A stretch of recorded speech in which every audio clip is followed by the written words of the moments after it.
I sat at my childhood dining room table in suburban Denver, surrounded by my family, for what I hoped would be a peaceful Sunday dinner. The autumn air drifted through the kitchen window as my mother, Patricia, carved the roast beef with precise, deliberate strokes.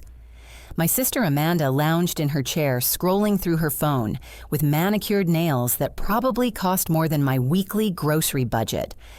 I should have known this dinner would be different when Amanda insisted I sit in the rickety wooden chair while she claimed the cushioned seat that used to be mine growing up. The familiar scent of rosemary and thyme filled the air, but underneath it lingered something bitter, something wrong. Patricia and Amanda exchanged those knowing glances they had perfected over the years, the kind that made my stomach twist with dread. Then Patricia set down her carving knife, looked directly at me with those cold blue eyes, and delivered the crushing blow that would change everything. She sneered with a cruelty that cut deeper than any blade and said the words that shattered 28 years of hope. "Christine, let's be honest, you're only fit to be Amanda's slave." Amanda smirked and pointed toward her muddy designer heels by the front door. "Speaking of which, go clean my shoes." My hands trembled as decades of favoritism and humiliation crashed down on me in this single devastating moment. The words hung in the air like poison gas seeping into every corner of my consciousness. 28 years of being the family scapegoat flashed before my eyes in rapid succession. I remembered being valedictorian of my high school class, while Amanda barely scraped by with a 2.1 GPA, yet she received the full college fund that my grandparents had established for both of us. I thought about working 2 demanding jobs, now my marketing coordinator position during weekdays and weekend catering gigs, just to afford my tiny studio apartment, while Amanda lived rent-free in our parents' basement after dropping out of law school in her second semester. The irony was suffocating. We were supposedly celebrating Amanda's new career as an influencer. Though her Instagram account boasted only 847 followers, most of whom were probably bots she had purchased.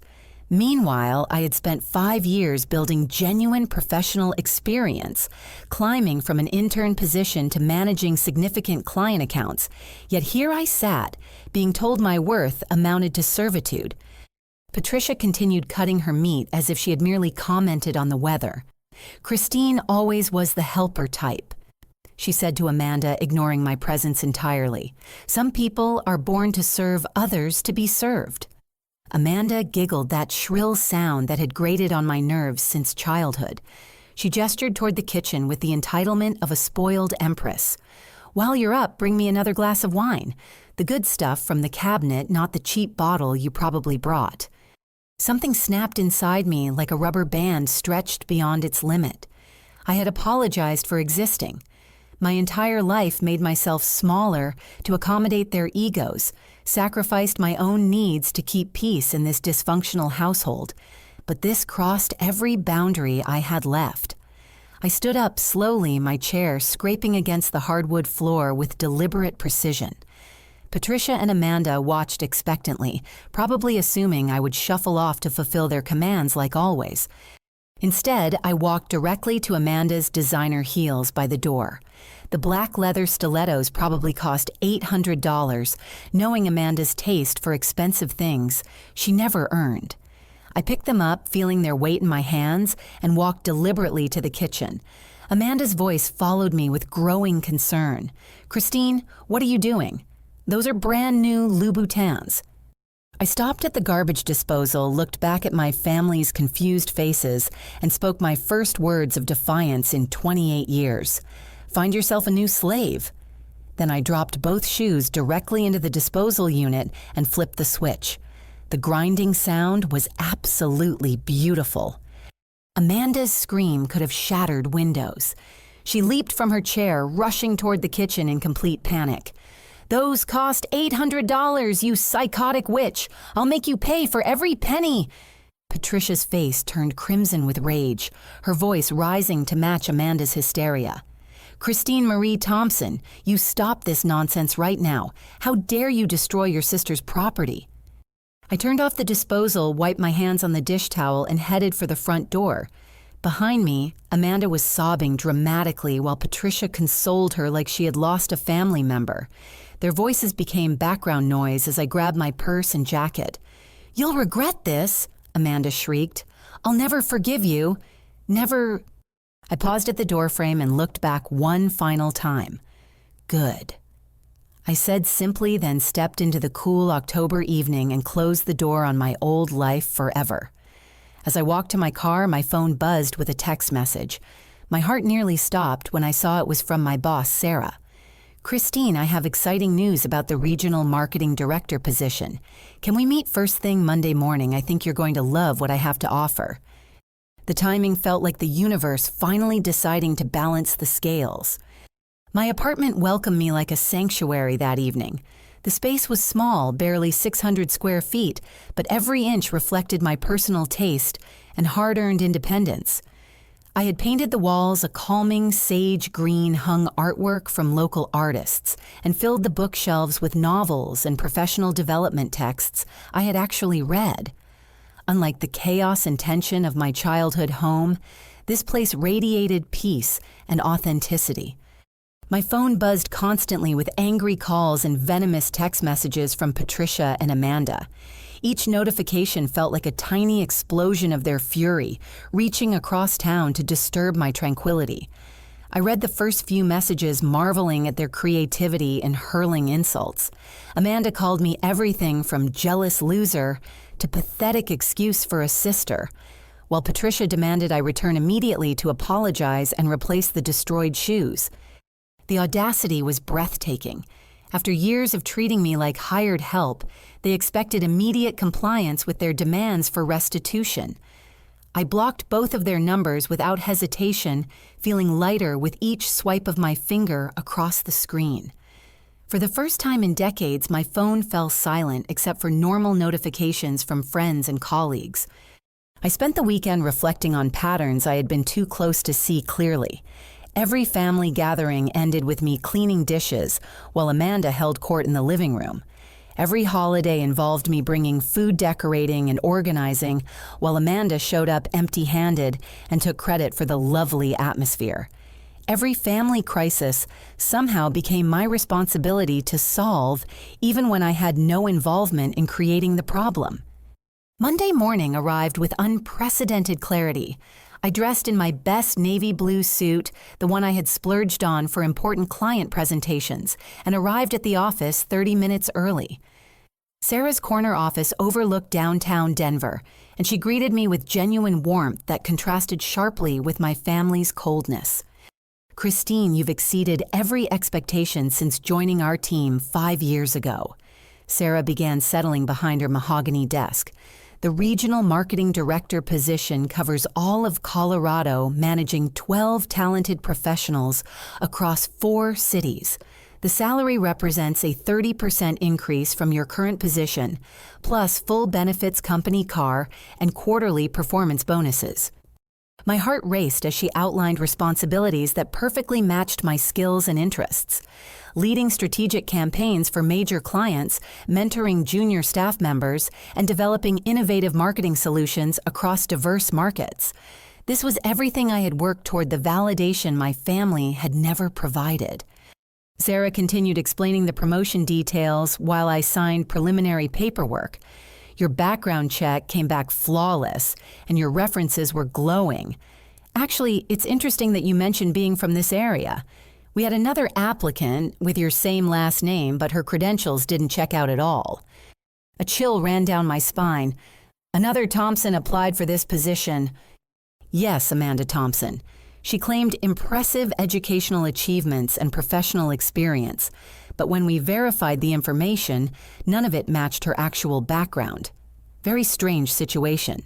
She had listed a 4.0 GPA from Colorado State University, but the registrar had no record of her graduating. She also claimed to have managed several major marketing campaigns that we discovered were actually completed by other professionals. My stomach dropped as puzzle pieces clicked into place. Amanda had been using my achievements as her own credentials. The same college GPA, the same professional accomplishments, even the same references from professors who had never met her. Did she provide any specific details about her experience? I asked, trying to keep my voice steady. Sarah pulled out a folder from her desk drawer. She submitted a portfolio of work that was quite impressive, actually. Marketing campaigns for several local businesses, social media strategies, even some freelance consulting projects. But when we contacted the clients for verification, they said they had never heard of Amanda Thompson. They had worked with someone named Christine Thompson instead. The room started spinning as the full scope of Amanda's deception became clear. She had not only been stealing my identity for job applications, but had been using my professional reputation to secure freelance work that she never intended to complete. Sarah, I think I need to report this to the authorities. Amanda Thompson is my sister, and it appears she's been committing identity theft. Sarah's expression shifted from confusion to concern. Christine, are you saying your own sister has been impersonating you professionally? It looks that way. Would it be possible for me to see that portfolio she submitted? Sarah hesitated, then opened the folder completely. Inside were printouts of marketing campaigns I had developed for 3 different clients over the past 2 years. Social media strategies I had created during my freelance projects, and even my senior thesis from college with Amanda's name replacing mine throughout the document. This is all my work, I said quietly, pointing to each document. Every campaign, every strategy, every piece of analysis. She must have accessed my computer or stolen my files somehow. Sarah leaned back in her chair, processing the implications. Christine, if this is true, your sister has committed serious fraud. We'll need to document everything and probably involve law enforcement. But first, let me officially offer you this promotion. You've earned it through your own merit, and I don't want this situation to overshadow your incredible accomplishments. I accepted the position with gratitude mixed with growing anger. As Sarah and I discussed next steps for reporting Amanda's fraud, my phone buzzed with a notification from my credit monitoring app. My credit score had dropped 40 points in the past month due to several new inquiries and accounts I had never opened. Amanda's theft was far more extensive than I had imagined, and I was just beginning to uncover the depth of her betrayal. The following morning, I sat in the cramped office of Marcus Williams, a private investigator recommended by Sarah's attorney friend. Marcus was a former police detective in his 50s, with gray hair and sharp eyes that missed nothing. His desk was covered with file folders and legal documents, evidence of the various cases he handled involving fraud and identity theft. Identity theft within families is more common than people realize, Marcus explained as he reviewed the documents I had brought.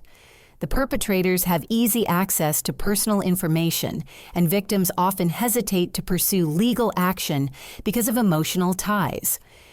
I handed him copies of Amanda's fraudulent job application, the stolen portfolio, and my recent credit report showing suspicious activity. I need to know how extensive this is. If she's been using my identity for years, there could be damage I haven't discovered yet.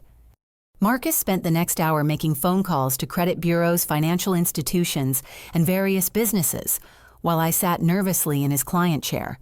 Each conversation revealed new layers of Amanda's systematic theft.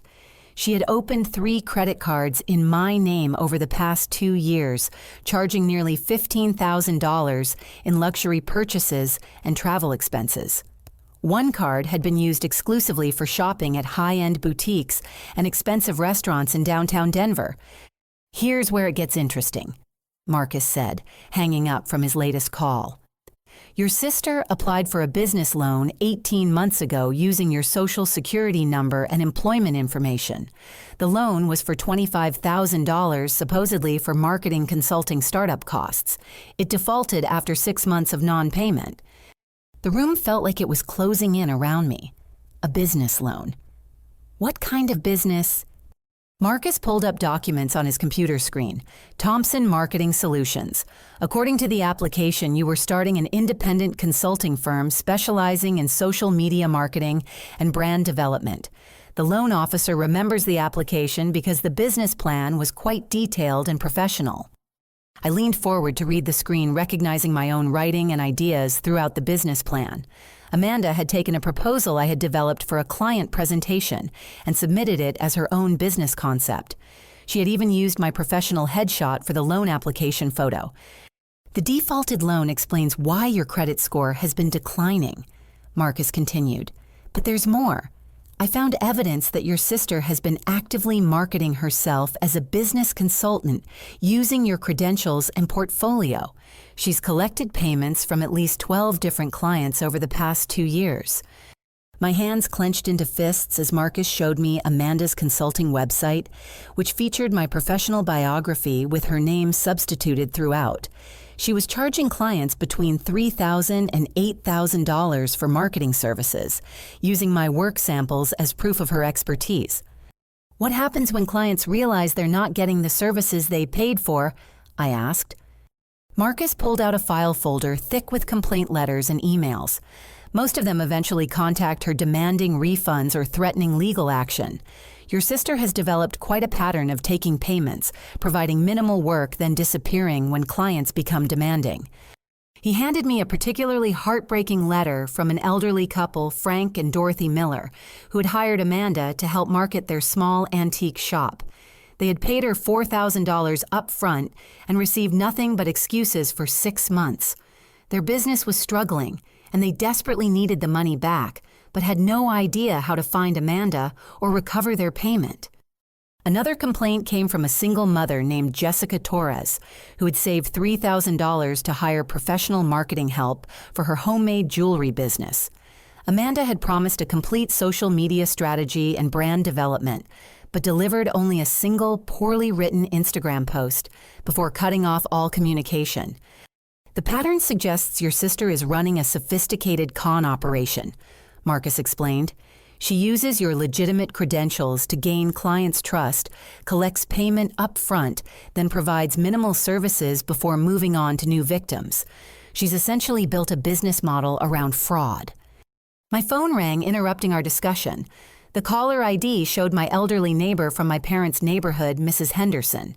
I'd grown up next door to her and her late husband, and she'd always been kind to me during my difficult childhood. "Christine, dear, I hope you don't mind me calling," Mrs. Henderson said, her voice shaky with worry.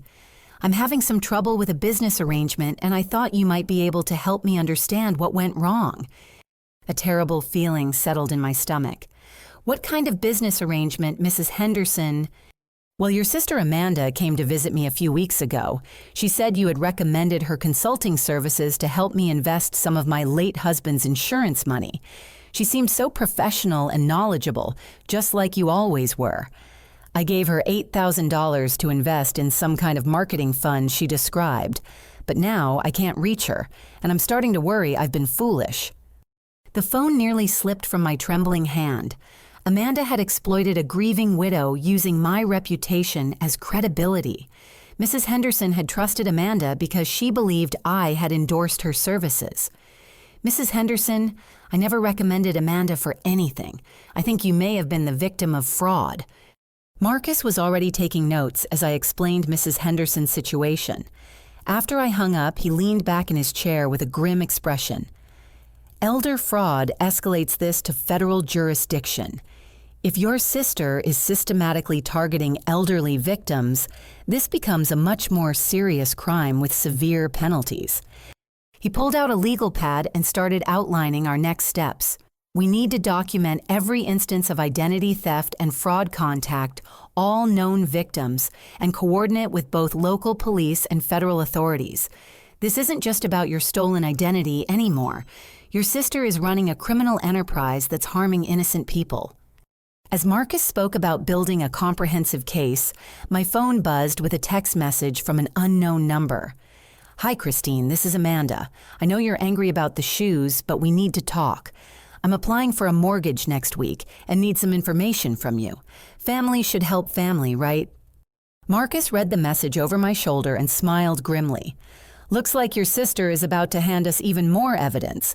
Mortgage fraud carries federal penalties that could put her away for years." I stared at the text message, realizing Amanda had no idea I was onto her schemes. She actually expected me to help her commit even more fraud against my identity. What do we do now? "Now we set a trap," Marcus replied. "Let's see just how deep this rabbit hole goes."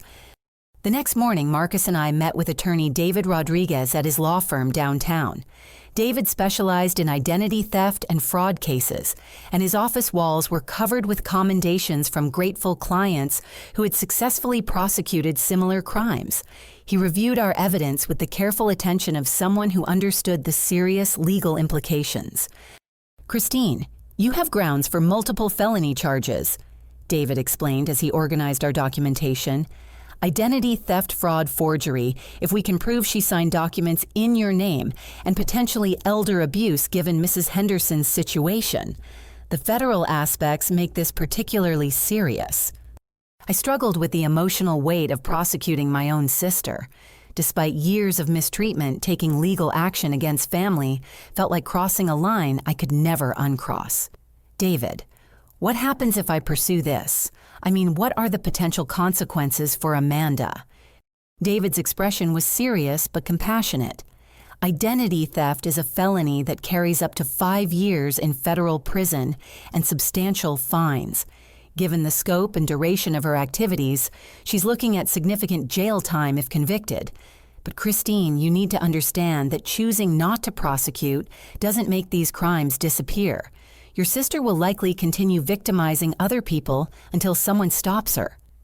Marcus had been working to contact Amanda's other victims, and he arrived with updates that strengthened our resolve. "I've spoken with 8 of the 12 clients who paid Amanda for services.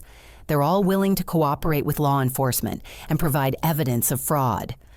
He handed me a folder containing statements from business owners across Denver who had been scammed by Amanda using my stolen identity. Sarah Chen, who owned a small bakery, had paid Amanda $5,000 for a comprehensive marketing campaign that never materialized.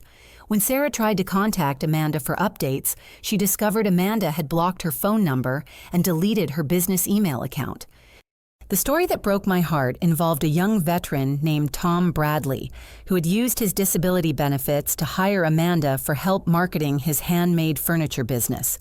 Amanda had convinced him to pay $7,000 up front for a complete branding package, then delivered only a poorly designed logo before disappearing. Tom's savings were wiped out, and his dreams of building a successful business were crushed. "The most disturbing part," Marcus continued, "is that your sister has been using increasingly sophisticated methods to avoid detection. She creates temporary email accounts, uses prepaid phones, and operates under several different business names. This isn't amateur hour Christine. She's running a professional scam operation." David reviewed the victim statements and nodded grimly. "With this many victims and this level of premeditation, we're looking at federal racketeering charges, in addition to identity theft. The prosecutors will want to make an example of this case to deter similar crimes." I felt a mix of justice and sadness as I realized Amanda had hurt so many innocent people while destroying my financial reputation. But David's next suggestion surprised me. "Christine, I think we should consider reaching out to these victims about joining a coordinated legal action. Sometimes there's strength in numbers, and it might help them recover their losses more effectively." That evening, Marcus arranged a meeting with Amanda's victims at David's office. I was nervous about facing people who had been harmed by crimes committed using my identity, but their response was the opposite of what I expected. Sarah Chen, the bakery owner, was the first to speak. "Christine, when I learned what really happened, I felt terrible for you. Your sister didn't just steal money from us. She stole your reputation and used it to hurt people. That's almost worse than the financial damage." Tom Bradley, the veteran furniture maker, nodded in agreement. "I researched your actual work after learning the truth, and you're incredibly talented. Your sister was trading on your legitimate accomplishments to trick people like me.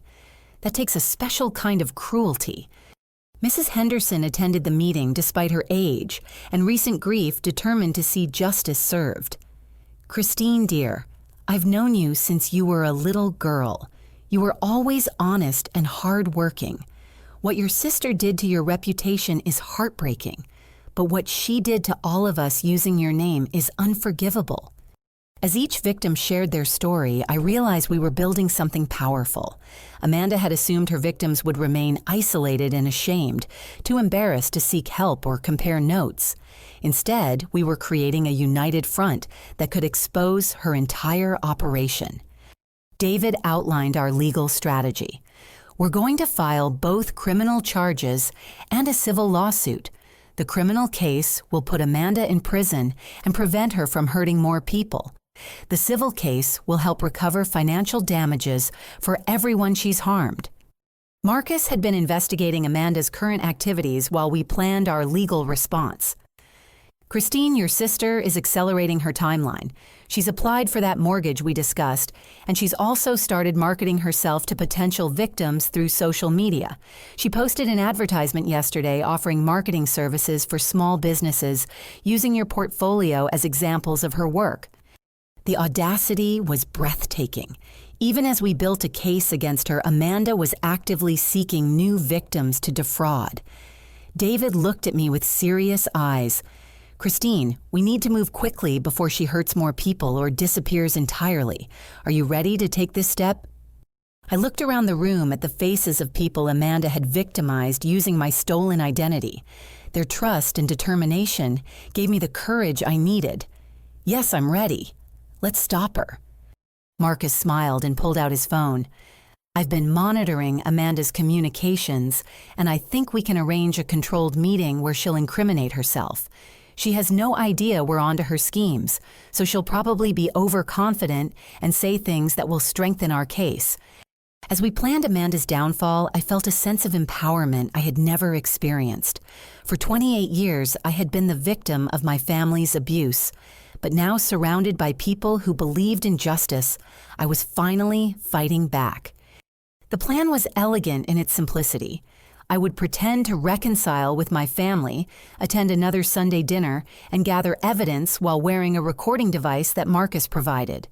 Colorado is a one-party consent state, meaning I could legally record conversations without informing the other participants. David assured me that any admissions captured on tape would be admissible in court. Marcus fitted me with a small digital recorder that attached inside my jacket pocket, nearly invisible, but capable of capturing clear audio for several hours. Remember, your goal is to get them talking about their past activities, he instructed. Don't push too hard or they might become suspicious.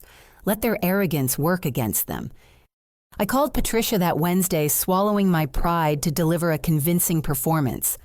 Mom, I've been thinking about what happened at dinner, and I realize I overreacted. I was stressed about work, and I took it out on Amanda unfairly.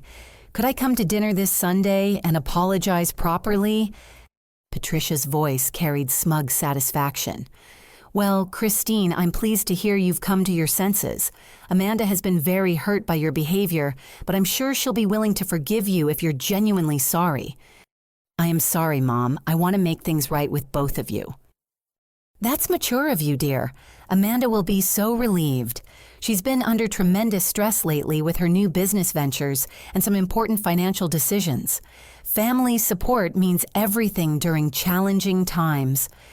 The irony of Patricia describing Amanda's fraud operation as business ventures was almost too much to bear, but I maintained my apologetic tone.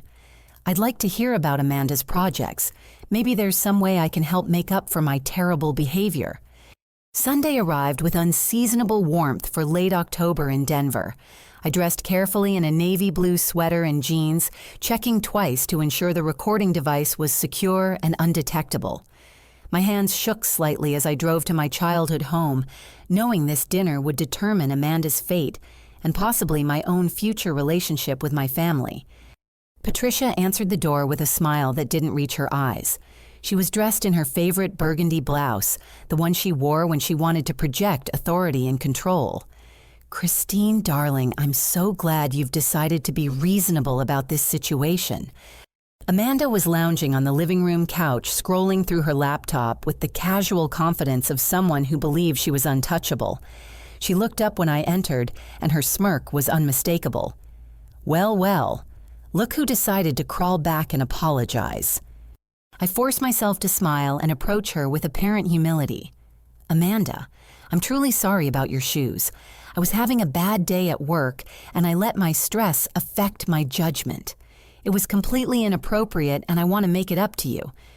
Amanda's ego responded exactly as I had hoped. She closed her laptop and leaned back with satisfaction. "Christine, those shoes cost $800, but I suppose I can forgive you since you're finally acknowledging how wrong you were. You always were too emotional and impulsive." Patricia joined us in the living room, settling into her armchair like a queen holding court. "Christine, Amanda has some exciting news to share. She's been incredibly successful with her consulting business, and she's about to make some major investments in her future." This was the opening I needed. I sat forward with apparent interest, ensuring the recording device had a clear path to capture their voices.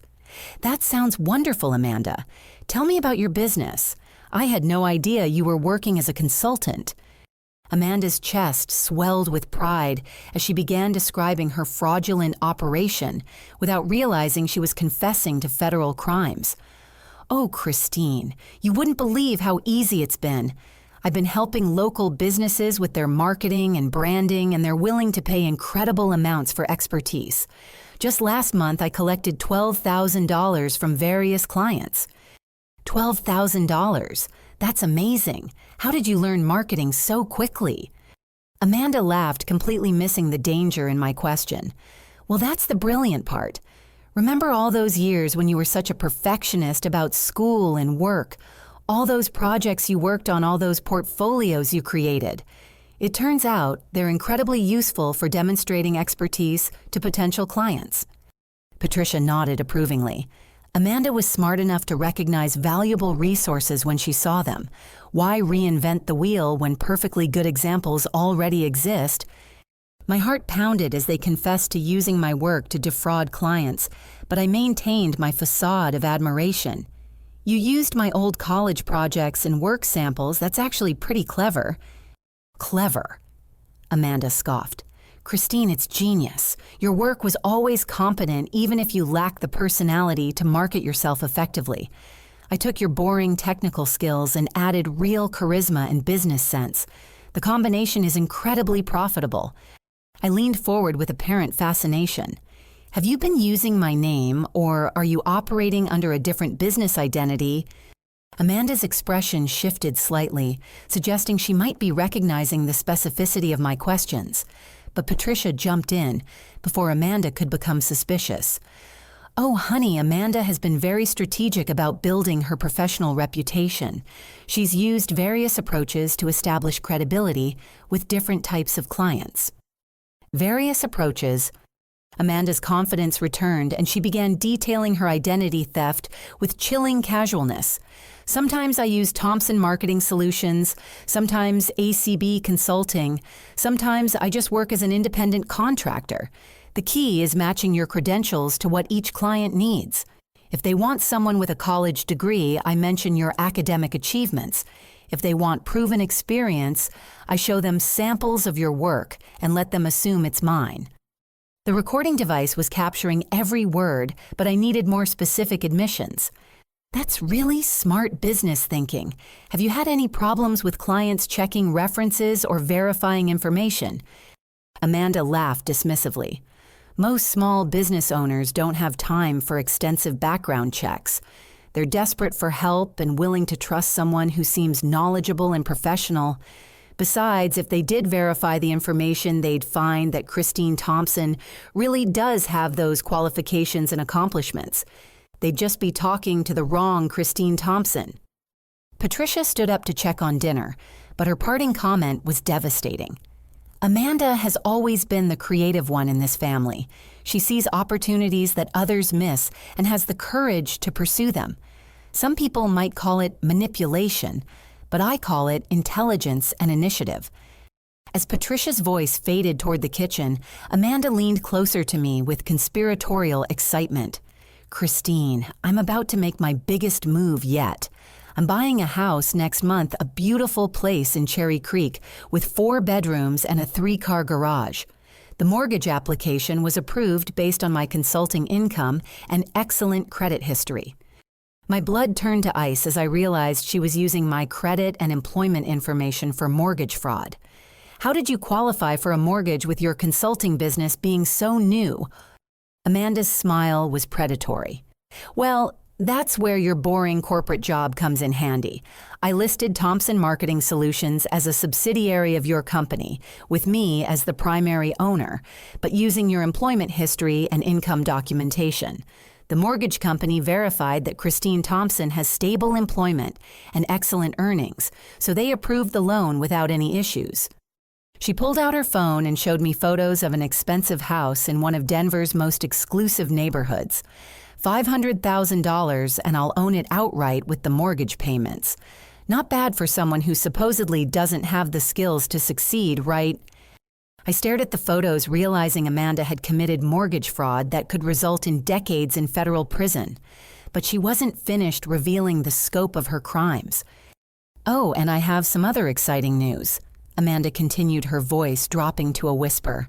I'm pregnant. Well, not really, but I'm telling everyone I am. It's amazing how much sympathy and special treatment you get when people think you're expecting. Plus, if any of my business deals go south, pregnancy gives me an excuse for being emotional or unreliable. The fake pregnancy revelation was the final piece of evidence I needed. Amanda was not only committing federal fraud, but also planning to use a fake pregnancy as a shield against prosecution or accountability. Her level of calculated deception was breathtaking. Patricia returned from the kitchen announcing that dinner was ready. As we moved toward the dining room, my phone buzzed with a text message from David Rodriguez. Federal agents and local police are standing by. Are you ready to execute? I looked at Amanda, who was still gloating about her mortgage fraud, and Patricia, who was proud of her daughter's criminal enterprise. They had spent years destroying my self-worth and financial future, but they had finally gone too far. I sent David a single word in response: execute. Within minutes, the doorbell rang. Patricia frowned with annoyance. Who could that be during dinner time, Christine? Would you mind seeing who it is? I walked to the front door, knowing what I would find on the other side. Through the peephole, I could see David Rodriguez, flanked by 2 federal agents and several local police officers, all wearing serious expressions and carrying official documentation. I turned back toward the dining room where Amanda and Patricia were arguing about whether to answer the door or ignore the visitors. Actually, I said quietly, I think this is for both of you. Then I opened the door and stepped aside as justice finally arrived at my family's doorstep. The next few minutes unfolded with the precision of a carefully choreographed operation. Federal agent Sarah Martinez stepped through the doorway, first her badge clearly visible and her voice carrying the authority of federal law enforcement. Patricia Thompson and Amanda Thompson, we have arrest warrants for both of you on charges related to identity theft fraud and elder abuse. Amanda's face drained of all color as she scrambled to understand what was happening. She looked from the agents to me with growing comprehension and horror. Christine, what is this? What did you do? Agent Martinez continued reading their rights while local police officers positioned themselves strategically around the room.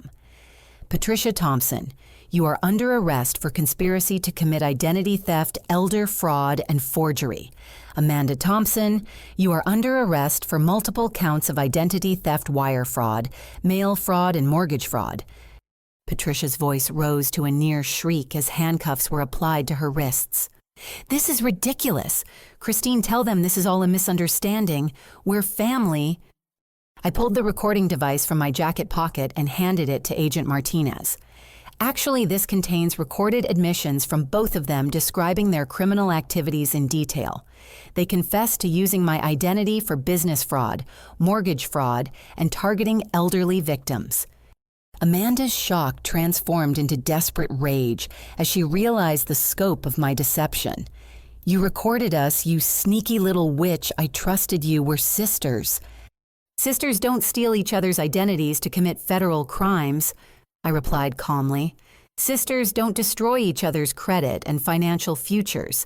And sisters definitely don't exploit grieving elderly neighbors. Agent Martinez reviewed the preliminary evidence that David Rodriguez provided, including the victim statements, financial documentation, and proof of Amanda's systematic fraud operation. Ms. Thompson, she said to Amanda, "We've been investigating your activities for several weeks based on complaints from multiple victims. Your own admissions this evening confirm the charges we're bringing." As Amanda was led toward a police car, she made one final attempt at manipulation. "Christine, I'm pregnant. You can't let them arrest a pregnant woman. Think about your niece or nephew." Agent Martinez paused and looked at me with questioning eyes. I shook my head. "She's lying. She told me an hour ago that the pregnancy is fake, designed to gain sympathy and avoid accountability. It's all recorded." Amanda's fabricated pregnancy collapsed under the weight of her own recorded words. Her defense attorney would later confirm during the booking medical examination that no pregnancy existed, adding perjury to her growing list of charges. Patricia was loaded into a separate police vehicle, still protesting her innocence and demanding I recant my statements. "Christine, you're destroying this family. How can you live with yourself knowing you've sent your own mother to jail?" David Rodriguez appeared at my side as both women were transported to federal holding facilities. "Christine, that was incredibly brave. The evidence you gathered tonight will make conviction much easier and help ensure maximum sentences." I watched the police cars disappear down the street, carrying away two people who had shaped my entire life through cruelty and manipulation. Instead of satisfaction, I felt an overwhelming sense of relief, like a massive weight had been lifted from my shoulders. The legal proceedings moved swiftly after their arrests. Amanda's fake pregnancy was exposed during booking, adding credibility to all of our other evidence.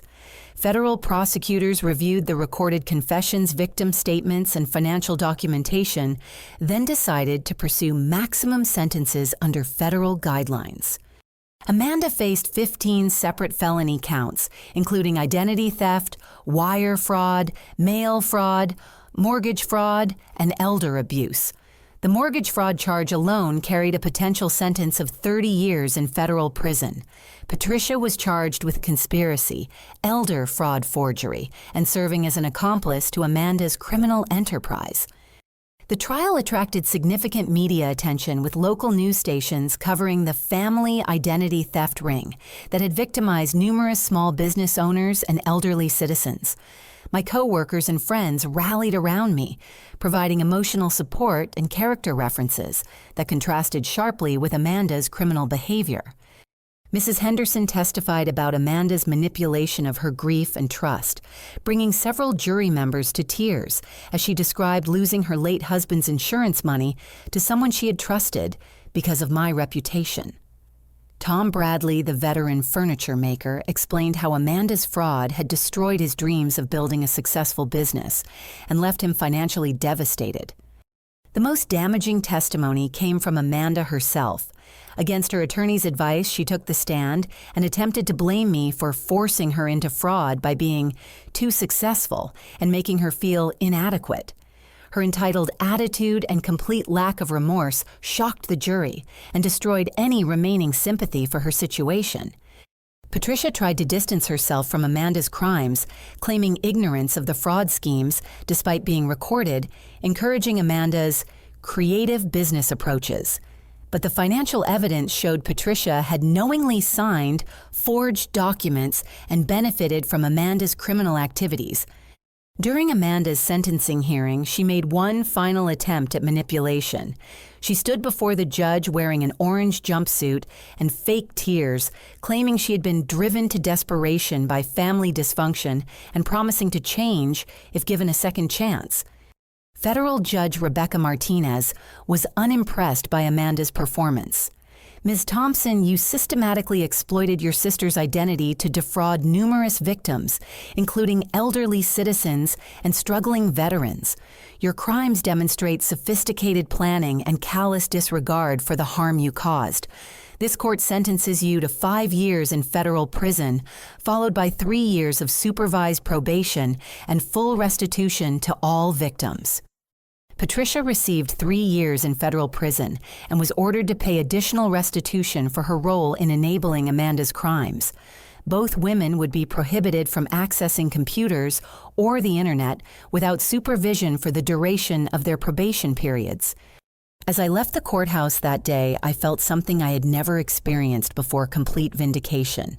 The justice system had recognized the harm done to me and numerous other victims, and the people responsible were being held accountable for their actions. My phone buzzed with a text message from Sarah, my boss, congratulating me on the successful prosecution and reminding me about the regional marketing conference I would be attending the following week in my new role as regional director. Life was finally moving forward on my own terms. 6 months later, I stood in my new townhouse in the suburbs of Denver, looking out at my backyard garden, where spring flowers were beginning to bloom. The 3-bedroom home was beautiful, but modest, purchased with my settlement money and mortgage approval, based on my own legitimate credit and employment history. Amanda's crimes had been fully prosecuted, my financial reputation was completely restored, and I had received compensation for all damages, plus interest. The transformation in my life was remarkable. My promotion to regional marketing director had exceeded every expectation, allowing me to lead a talented team across Colorado while developing innovative campaigns for major clients. The 30% salary increase combined with quarterly bonuses had provided financial security I had never imagined possible. More importantly, I had discovered my own strength and worth. The timid woman who had accepted years of family abuse was gone, replaced by someone who understood the power of standing up for herself and others. I had learned to set firm boundaries and recognize manipulative behavior before it could take root in my life. Mrs. Henderson visited me regularly, bringing homemade cookies and stories about her grandchildren. The $8,000 Amanda had stolen from her was fully recovered through restitution payments, and she had used the money to establish a scholarship fund in her late husband's name for local students pursuing business degrees. Tom Bradley, the veteran furniture maker, had rebuilt his business with help from legitimate marketing professionals I connected him with. His custom furniture was now selling in galleries across Denver, and he had hired 2 employees to help meet growing demand. He stopped by my office occasionally to thank me for giving him hope that justice was possible. The other fraud victims had also recovered their losses and moved forward with their lives. Sarah Chen's bakery was thriving with proper marketing support. Jessica Torres had successfully launched her jewelry business, and several small business owners had formed a support network for entrepreneurs recovering from fraud experiences. I had also found unexpected love. Marcus Williams, the private investigator who had helped build the case against Amanda, had become much more than a professional colleague. Our shared commitment to justice and helping others had evolved into a deep emotional connection. He proposed to me on Valentine's Day, presenting a beautiful ring, while explaining how my courage had inspired him to believe in the possibility of genuine partnership based on mutual respect. Our wedding was small but meaningful, attended by friends who valued authenticity over appearances. Mrs. Henderson served as my honorary grandmother, walking me down the aisle since I had chosen to distance myself from my biological family. Tom Bradley provided handcrafted wooden decorations for the ceremony, and several fraud case victims celebrated with us as chosen family members. Patricia and Amanda remained in federal prison serving their sentences with no communication from me. Their imprisonment had brought relief rather than sadness, confirming that I had made the right choice in pursuing justice.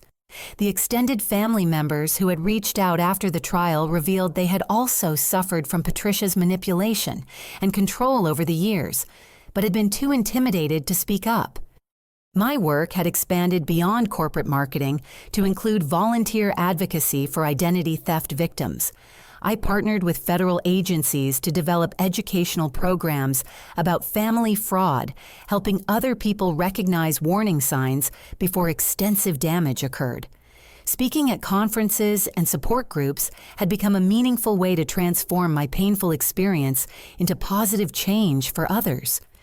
The most profound change was internal.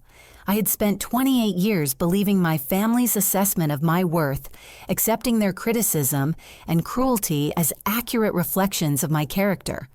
Recovery required learning to trust my own perceptions and value my authentic accomplishments rather than seeking validation from people who were incapable of providing it.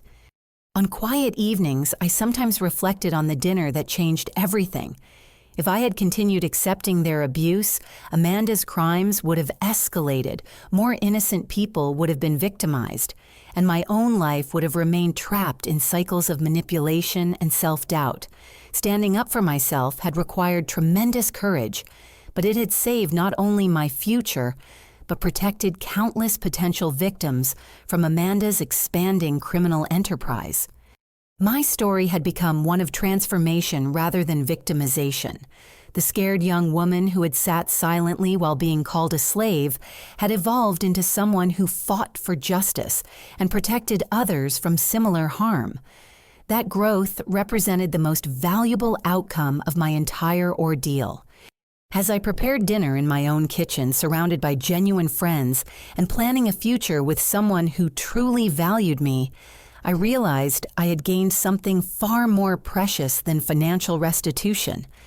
I had discovered my own strength, established relationships based on mutual respect, and learned that standing up for yourself is sometimes the most loving thing you can do both for yourself and for others who might be harmed by allowing injustice to continue. The journey from victim to advocate had been difficult, but ultimately liberating.